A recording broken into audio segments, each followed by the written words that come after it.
ಹೌದು ಫ್ರೆಂಡ್ಸ್, ಕಡ್ಡಾಯ ಕನ್ನಡ ಪರೀಕ್ಷೆ ಇದೆಯಾ ಇಲ್ವಾ, ಅಥವಾ ಯಾರು ಬರಿಬೇಕು, ಯಾರಿಗೆ ಎಕ್ಸಾಮ್ಷನ್ ಇದೆ, ಸೊ ಈ ಎಲ್ಲ ಮಾಹಿತಿನ ಈ ಒಂದು ವಿಡಿಯೋದಲ್ಲಿ ತಿಳಿಸ್ಕೊಡ್ತಾ ಇದ್ದೀನಿ. ಸೊ ವಿಡಿಯೋನ ಸ್ಕಿಪ್ ಮಾಡದೆ ಕಂಪ್ಲೀಟ್ ಆಗಿ ವಾಚ್ ಮಾಡಿ. ಸೊ ಹಾಗೆ ನೀವೇನಾದರೂ ಮೊದಲನೇ ಬಾರಿ ನಮ್ಮ ಚಾನಲ್ಗೆ ಭೇಟಿ ನೀಡಿದರೆ ದಯವಿಟ್ಟು ಚಾನಲ್ನ ಸಬ್ಸ್ಕ್ರೈಬ್ ಮಾಡ್ಕೊಳ್ಳಿ, ಲೈಕ್ ಮಾಡಿ, ಶೇರ್ ಮಾಡಿ, ಹಾಗೆ ಬೆಲ್ಲೈಕನ್ ಕೂಡ ಪ್ರೆಸ್ ಮಾಡ್ಕೊಳ್ಳಿ.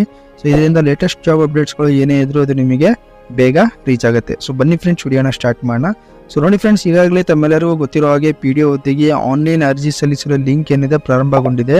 ಸೊ ಹಾಗೆ ತುಂಬಾ ಅಭ್ಯರ್ಥಿಗಳಿಗೆ ಇನ್ನೊಂದು ಕನ್ಫ್ಯೂಷನ್ ಏನಂದ್ರೆ, ಕನ್ನಡ ಭಾಷಾ ಪರೀಕ್ಷೆ ಎಲ್ಲರೂ ಕಂಪಲ್ಸರಿ ಕನ್ನಡ ಎಕ್ಸಾಮ್ ಬರೀಬೇಕಾ, ಅಥವಾ ಯಾರಿಗೆ ಇದು ಎಕ್ಸಾಮ್ಷನ್ ಇದೆ, ಯಾರು ಬರೆಯೋ ಆಗಿಲ್ಲ.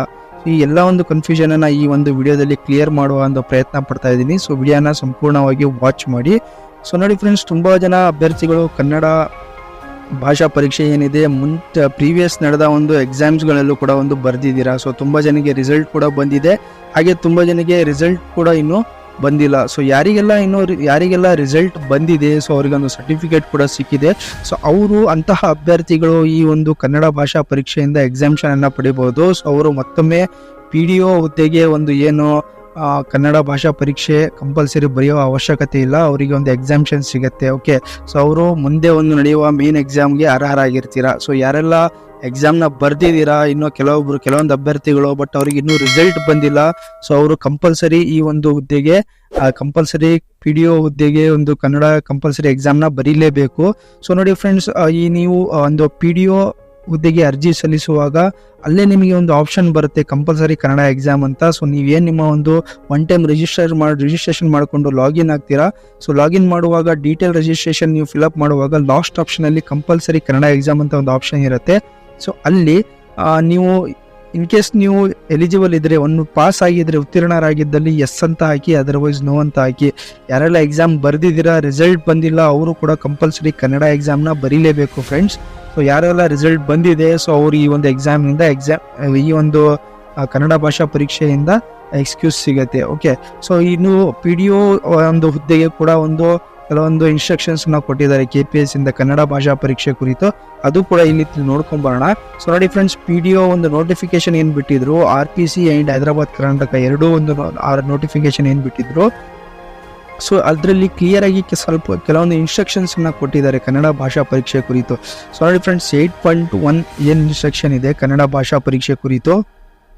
ಸೊ ಕನ್ನಡ ಭಾಷಾ ಪರೀಕ್ಷೆ ಕರ್ನಾಟಕ ನಾಗರಿಕ ಸೇವಾ ನೇರ ನೇಮಕಾತಿ ಸಾಮಾನ್ಯ ನಿಯಮಗಳು 2021 ಉಪನಿಯಮ ಅನ್ವಯ ಅರ್ಜಿ ಸಲ್ಲಿಸಲು ಎಲ್ಲ ಅಭ್ಯರ್ಥಿಗಳಿಗೆ ಕನ್ನಡ ಭಾಷಾ ಪರೀಕ್ಷೆ ಕಡ್ಡಾಯವಾಗಿದ್ದು, ಅಂದ್ರೆ ಎಲ್ಲ ಅಭ್ಯರ್ಥಿಗಳಿಗೆ ಕನ್ನಡ ಭಾಷಾ ಪರೀಕ್ಷೆ ಏನಾಗಿದೆ ಕಡ್ಡಾಯವಾಗಿದ್ದು, ಸದರಿ ಪರೀಕ್ಷೆಯಲ್ಲಿ ಅರ್ಹತೆಯನ್ನು ಪಡೆದ ಹೊರತು ಆಯ್ಕೆಗೆ ಅರ್ಹರಾಗುವುದಿಲ್ಲ.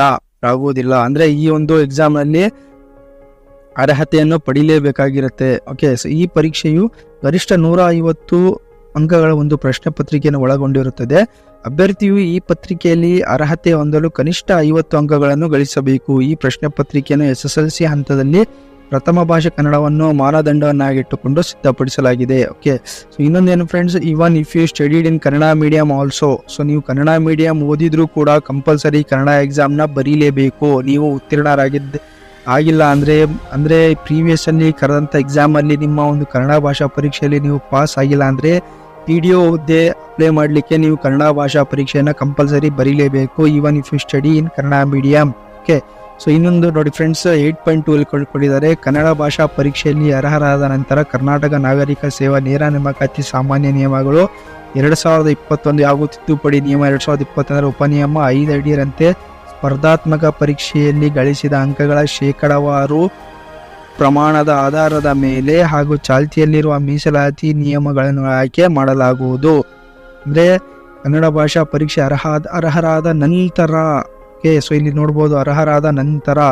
ಓಕೆ, ಸೊ ಅಭ್ಯರ್ಥಿಗಳು ಆಯ್ಕೆ ಪ್ರಕ್ರಿಯೆಗೆ ಅರ್ಹತೆ ಹೊಂದಲು ಕನ್ನಡ ಭಾಷಾ ಪರೀಕ್ಷೆಯಲ್ಲಿ ಅರ್ಹತೆ ಹೊಂದುವುದು ಹಾಗೂ ಸ್ಪರ್ಧಾತ್ಮಕ ಪರೀಕ್ಷೆಯಲ್ಲಿನ ಒಟ್ಟು ಅಂಕಗಳ ಕನಿಷ್ಠ ಪಕ್ಷ 35% ಅಂಕಗಳನ್ನು ಗಳಿಸುವುದು ಕಡ್ಡಾಯವಾಗಿರುತ್ತದೆ. ಓಕೆ, ಸೊ ಇಲ್ಲಿ ಕಡ್ಡಾಯವಾಗಿರುತ್ತದೆ ಅಂತ ಕೂಡ ಕೊಟ್ಟಿದ್ದಾರೆ.